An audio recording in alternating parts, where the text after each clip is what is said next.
Welcome to MedTech Speed to Data, a KeyTech podcast. I'm your host, Andy Rogers, VP of Business Development at KeyTech. Each month, me and a KeyTecher are going to interview a MedTech leader and talk to them about the critical data-driven decisions they make in their programs.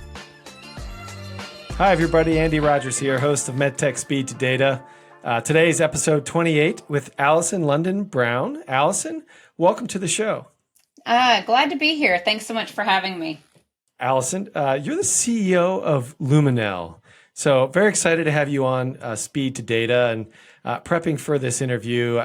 I'm always on LinkedIn checking out. I have some borderline creepy questions for you after stalking your... Yeah, you're a stalker. Yeah, stalking your LinkedIn profile. But I will quote, leader of data-driven insights and decision-making was on your LinkedIn profile. You're actually a perfect guest for the podcast. So very excited to have you on. So let's get right into it, Allison. So tell us a little bit about Luminelle. Where did the product idea come from? And where are you now at Luminelle? That's a long answer or a long story. So I'll give you the short version. So Luminelle used to be called UVision 360. We were formed in 2016. The goal at that time was to really go after a growing market, which was moving procedures from the OR to the office. You know, kind of the same story you hear in a lot of different specialties. This was specifically in gynecology. I've spent the majority of my career in gynecology or in women's health, urology and gynecology. I was fortunate enough to be at J&J for a long time. So, you know, I had a lot of that background. I had worked with some of the best surgeons. This opportunity came, and after a few years, actually 4 years, we were given this just amazing insight. And I've told people it's probably the most important thing I've ever done. And, you know, it's kind of a shame that it's taken me this long to find this insight, but it was really around how endometrial or uterine cancer was being diagnosed. And unlike colonoscopies or, you know, other types of tissue retrieval or polyp removal, which all uses a scope. So there's a camera, and the camera is helping to guide the physician to know where to look, samples to take, you know, kind of early diagnosis that way. But in gynecology, they use this very simple but quite ineffective or inaccurate device that's like a straw with a suction bulb or a syringe, and that's how they're taking samples. So they're not looking at anything, and they're going into the uterus, and they think they may get tissue. And then when we dug even further, so this is like a rotten onion. I keep peeling this away. So first it was like, oh, well, why are we doing that? Like, we're selling a scope. Why are people not using the scope for that, right? And so there was a lot of understanding around that. And then 3 years to create the Luminelle BX system, which is, we're actually going to be launching that this month. But the data was really hard to uncover, because it was, people would say, well, yeah, directed biopsy or using a scope is better, but this is easier. It's faster. It's easier. And if you talk to lab groups, they would tell us that between 50 to 70% of their lab samples were inadequate. So again, you start peeling away this onion and you're learning more about the data. And then recently, over the last few months, there have been all these new publications coming out about how African American women have a faster growing type of cancer. And even after hysterectomies, they are 90% likely to die. There's double the incidence in Hispanic women. They're 6 times more likely to die. And then the latest from cancer.org, which is showing that while other cancers are all going down. So in terms of mortality rate, we're improving breast cancer, we're improving lung cancer, and even pancreatic cancer, right? But uterine cancer is growing. So the mortality rate is going up. And so, you know, again, just this kind of, unfortunately, at the right place at the right time, and seeing how big this problem is. So I guess just break down the device for our audience here just a little bit more. So there's the imager side, yep, and then the tool side. Just break that down for us. So we have what I would call a mini endoscopic system. So it's really, really small. I actually have it sitting here. So this is the scope. It's really small. It's 2 millimeters in diameter, so it's really tiny. And then this is the processor. So that's it. That's all somebody needs to actually, from a capital perspective, to start it up in their office. And then we have a range of attachments that are roto sheaths that slide over the scope itself and allow people to do a variety of things. And that controls the fluid. It allows you to do operative procedures. It allows you to deliver drugs. And then the Luminelle BX takes that same kind of idea of a sampling tool and incorporates it into our sheath.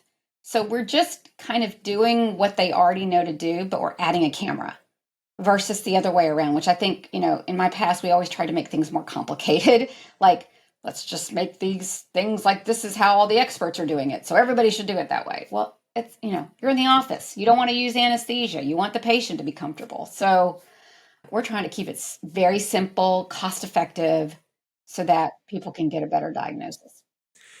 Yeah. Now, could you use another scope and this sort of straw to do the procedure, but that's a two-handed procedure. So your product becomes sort of a cheaper alternative to that, and it's one-handed? Well, you could use a scope, but when you're using a regular, whether it's, just a regular old scope that you see in the OR, you have to use an operative sheath.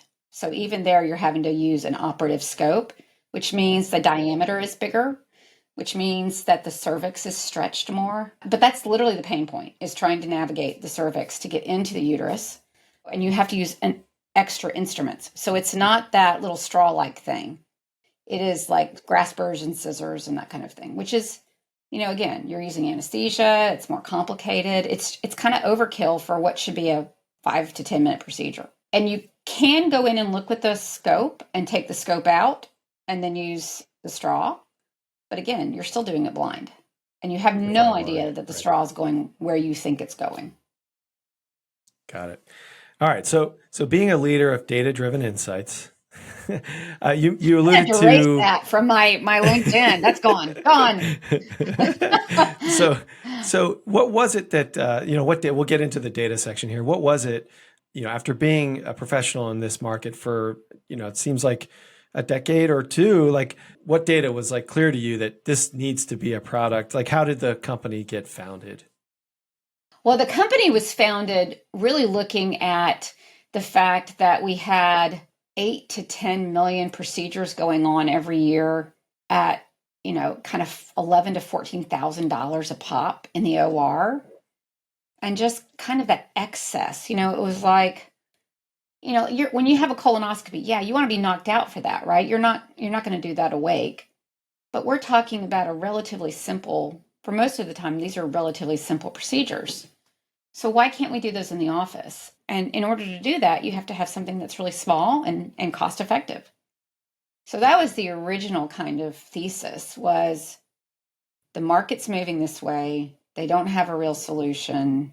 How do we make something that's, small, easy, doesn't require a lot of staff, all those things. So I would say that insight's been there for a long time. We've been trying to move the market for a while. And COVID, unfortunately, really helped kind of push people in this direction. Got it. So I've been reviewing a lot of patents and whatnot this week for another application, and I'm curious about your patent portfolio and, what gave you the confidence there that, this product was protectable and, you could build a business around it. Yeah, that's a really interesting question because, let's just be honest. Our scope is a CMOS sensor on a stick, so chip on a stick. This is not necessarily a novel design. I think what made us novel was how small it was, the processing unit, and then the roto sheaths, so the system itself, how everything kind of fits together. But we were very fortunate to work with a great IP firm. We were working with Mintz in Boston. And despite the fact that there is a crowded field, they were able to get some really, really good claims for us. So we have 3 patents on the actual system itself. And then we have now 2 patents on the biopsy. We actually were just issued a Chinese patent, and we're looking for the other PCT patents to be coming out on the biopsy. And that's our strongest piece of IP. It really, really is both an offensive and a defensive piece of IP, I think. But it took a lot to get there. Again, patents are so hard these days. Yeah. So, Yep. Everything seems to be crowded, but that's fantastic. You were granted patents and now you're a commercial company. So my next question for you is, now that you're generating revenue, presumably, what data are you looking at a little bit? What data are you looking at, these days to help inform, to make, as you say, data-driven decisions, strategic data-driven decisions? So there's quite a lot of information that goes into the design itself of any product, right? So there's both qualitative and quantitative. So we've done everything from pricing, elasticity studies, to understanding what purchase intent and how someone would, what the beliefs and behaviors of physicians are, so that you know what the objections are, what you're trying to overcome. And again, that's both on the design side as well as the sales side. And then on the commercial side, I really believe in a demand generation funnel. So leveraging claims, leveraging understanding about where procedures are moving, what physicians are doing the most procedures, what physicians may be actually having the worst trouble with some of their procedures, so that we know who is interested in our product. And the goal there is, unlike in kind of standard capital equipment sales, it's usually like a 3 to 6 month cycle, maybe even longer. Our goal is to really get that down, and so that a rep never goes into an office until the physician is ready for a demo. So all that upfront work that used to be done to try to get into the office and build, all of that rapport, we're able to do kind of by, targeting better and understanding the psychographics of that practice before we even go in. Yeah, that's pretty powerful. So demand gen funnel, are you using certain tools to generate this data? Or? We are. Right now, we're having to do it very manually, and we're also doing it through market research. We also have a contract with a very, very large association of independent women's health clinics. And so we're able to, get leads coming in from that group as well, that partnership. But we're kind of using disparate data sources right now. Our goal is, once we finalize our Series A, is to use a more automated process to pool all those things together. It also gives us a lot of intel in terms of knowing where to go for our next territory. So I don't really think you should open up a territory until you understand it. It may take you a little bit longer because you're waiting for the leads to come in, but and you may lose some leads because you're waiting until you place somebody. But I think it's a smarter and more cost-effective play, especially for a startup. So effectively, you're looking for various overlap of demographics, geographic areas, and likelihood usage of patterns. being a buyer. Usage patterns, yeah. And if there's any way to get any of the psychographics on, not just demographics, but actual psychographics, so the beliefs and behaviors, what are they doing and why are they doing it? It all goes into that kind of understanding. Very, very interesting. And it seems like you've developed a very powerful tool here, very accurate, more precise than flying blind, as you've described it. I'm just surprised that it's that challenging to kind of find these placements if there's a clear value proposition. Is it more of just making sure that someone can afford this expensive equipment for their volume of patients? Yeah, so our equipment is not expensive at all. We our system, what I just showed you, the scope and the box, that hub processing unit cost, if you were to buy it outright, the list price is $59.95, so only $6,000. That is half the price of an ultrasound. So, relatively. But we place the capital for free with a subscription to the sheaths. The limiting factor for us right now is not about customers or contracts. I always say we've tackled a lot of the risks that investors look for, whether it's reimbursement, we've got, regulatory, we've got contracts so I can get revenue.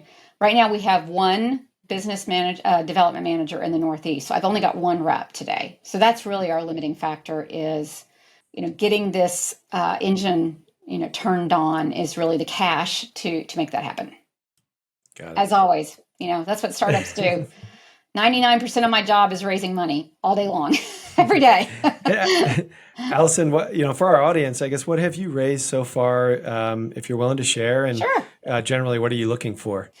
Yeah, so we have raised only 6.3 million in this time, and that's equity raise. We've had a convertible note open that we're trying to close up, and then we're starting a Series A.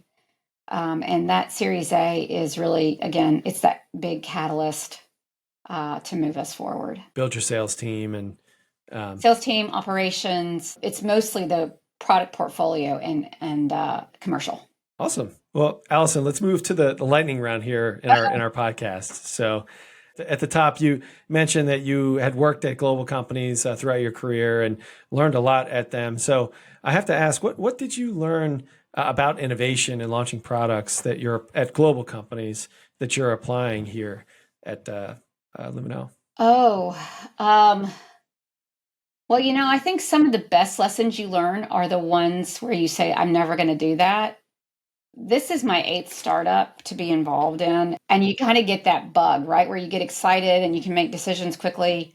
I do think that I learned a lot about consistency building and working with different kinds of cultures and different kinds of people. So all of that was tremendous. And I certainly have a strong network. Some of the people I'm working with, I've known for almost 20 years. So it's great. I met them in 2004. But I think, the slowness of big companies is what hurts innovation. The inability to, make good decisions or trust your people to make good decisions, I think is probably an innovation killer because people get frustrated. You have to vet your ideas. Certainly you have to have a good, quote unquote, due diligence process of the ideas.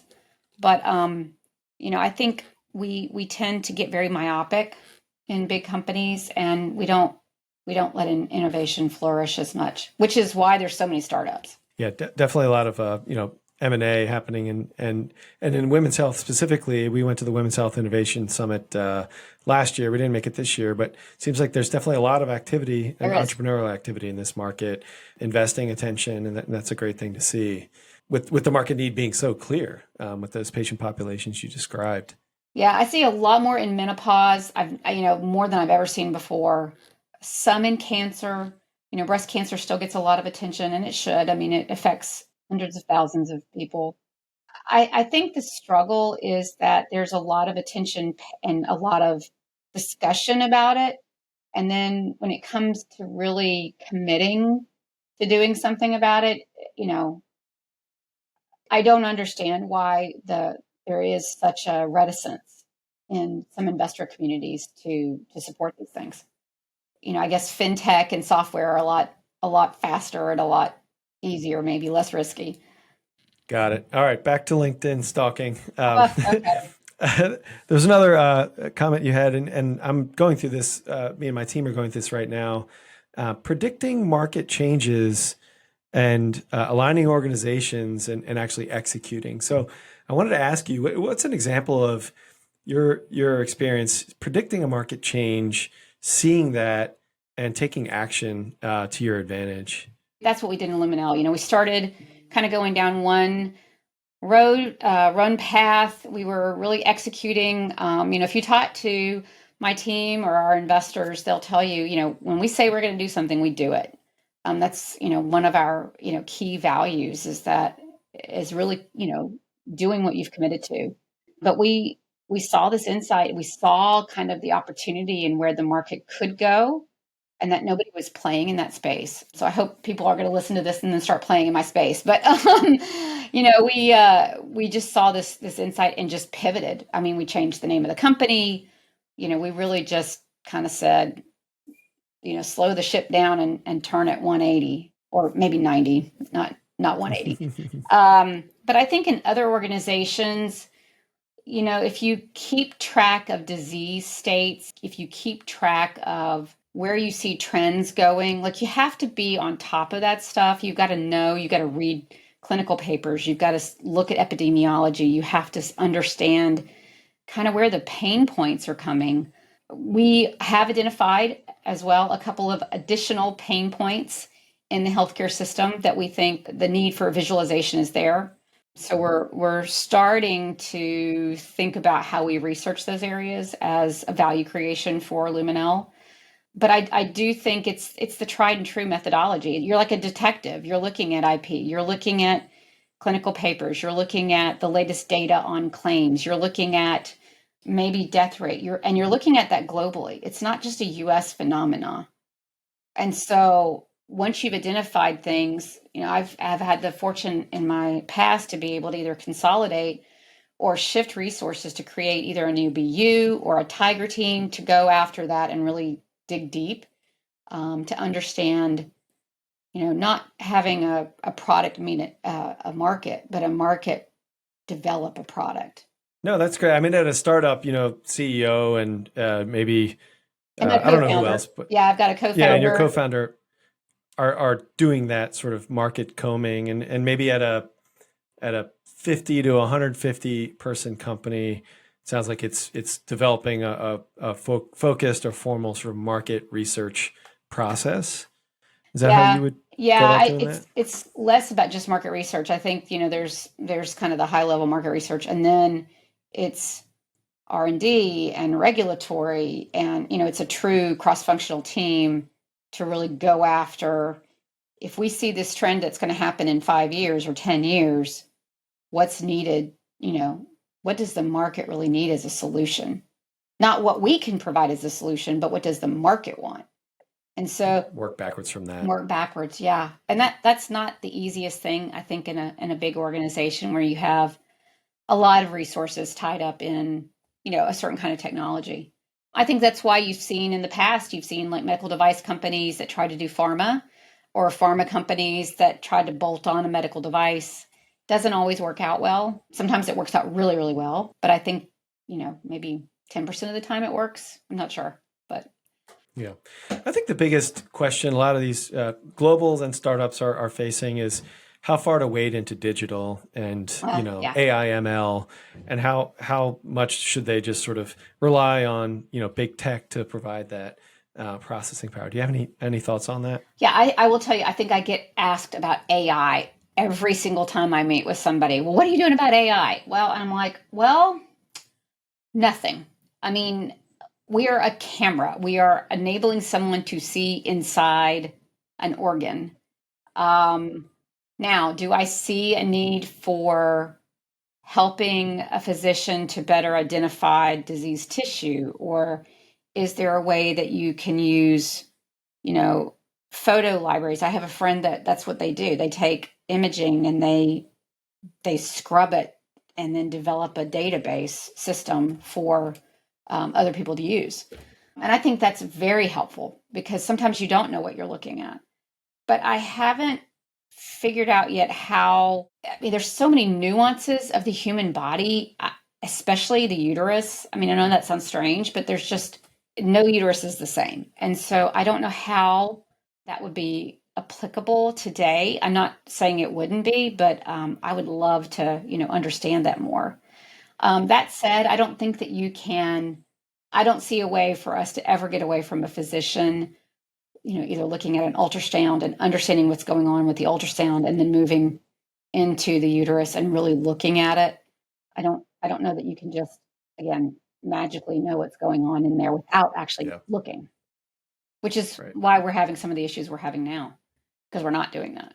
Okay, next question. So our audience is predominantly startup companies, and again, some globals, and most of our audience are building teams, and also on your LinkedIn profile it says you're very good at adept at recruiting and retaining highly effective teams. And so let's put the recruiting label aside and just focus on retaining and building highly effective teams. What's your secret, Allison? Oh my gosh, you're like putting me on the spot. I seriously have to scrub my LinkedIn.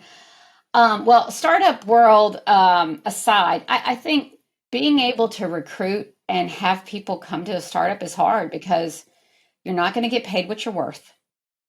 You are literally investing in yourself because A, the salary is not there, and B, at least at first, and B, you're betting on the long term, right? You're betting on myself, you're betting on yourself to execute and be able to have a win that results in some type of, change of control or waterfall moment.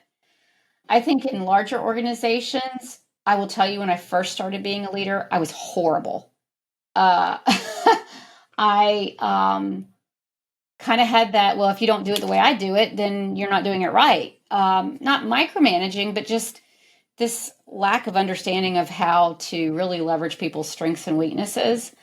I hope that I've gotten better. I feel like I've gotten better at that in terms of understanding what makes them tick and how do you really enjoy watching someone grow in the strength that they have. And so I think the easiest thing to do in terms of retaining talent is help them grow. And sometimes that means they leave you.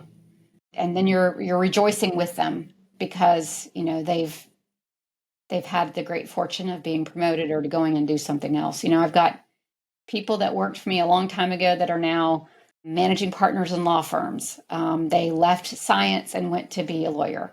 I've got other people that worked for me that are now CEOs of big companies. And I would hope that I had a little part to play in their growth to get there. So I think it's just love on people, hold them accountable, push them when they need it, hug them when they need it, but just help them grow. Yeah. No, following up on that, yeah, you had another LinkedIn description about mentoring and growing leaders, and you answered most of that. But I think that's something as a leader at KeyTech, and I'm sure some of the other founders of these startup companies that have come on the podcast and at Globals are struggling with is, you want to mentor and just take care of your people, but you also want to enable their development, which requires putting them in positions that are uncomfortable. That's the only way you really grow is, riding along that bumpy ride and kind of going through it. So I guess just how have you been able to balance sort of being that sort of loving sort of presence, but also that you got to perform here and I believe in you. Go do it now. Yeah. Putting them in a difficult situation. I think setting realistic expectations but then showing where the stretch is so that you're aligned. And I will say, again, learn from what I'm saying, not what I do, because in startup land, it feels like, what you're working on changes maybe from moment to moment. I talk to my business development manager all the time. Her name is Jamie Harding. She's amazing. She is a rock star. And she is so patient because things do change. Things change quickly. And for salespeople, that's hard because, they're very much focused in a direction. And so we're like, okay, Jamie, focus here, but then you're going to dabble over here a little bit and you're going to dabble over here a little bit. So I think, you got to set expectations of this is where my bar is. I think you can get there, maybe even higher. What does that look like to you? And kind of aligning on what does that, what does that look like? That said, Andy, I'm also somewhat impatient and I want people who are winners and people who want to win. So if you're not willing to, kind of put all, all chips in, then, this is probably not the job for you. Working with myself and my co-founder, Eric, is probably not a great team for you because we're all in. And that's, again, it's a different mentality than when you're even at a big company.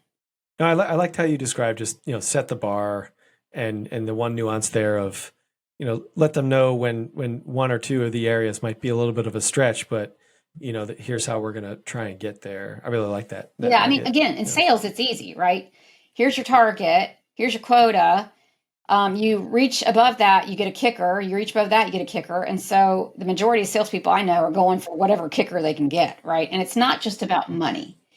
It is about a fulfillment in reaching a higher goal for yourself every single time.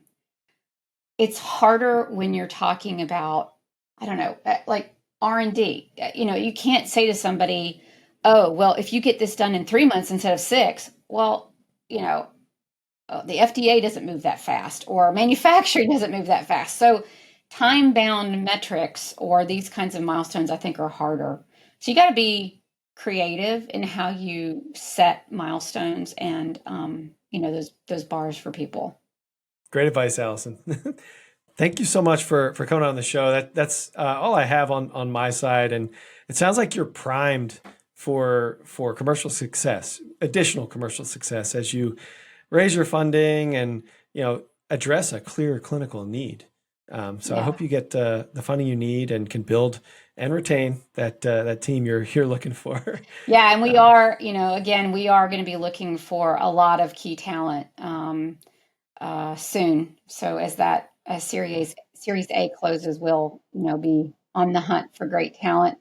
So, if you do know people who are interested in helping out a women's health company, let me know. I'd love to hear from you. Sure. What positions are you hiring? Yeah, we're going to be What are you planning to hire for? Everything from, R&D, kind of project manager, design engineering, operations, logistics, to I'm looking for a CFO. I'm looking for a chief commercial officer. We'll be hiring marketing and internal demand gen, lead gen kind of people. So kind of everything you could kind of think of in a normal company, but on a small scale. Well, best of luck, Allison, on that. Thanks. And thanks again for coming on. Everybody, Andy Rogers, MedTech Speed to Data, episode 28. Allison, thank you so much for coming. Thanks so much. We'll talk to you soon. Thanks for tuning in to MedTech Speed to Data, a KeyTech podcast. Join us each month for more ways to get the right data faster to inform critical decisions. Find additional resources on our website, keytechinc.com. If you like this episode, don't forget to subscribe, and please leave a review on iTunes whenever you listen. Thanks.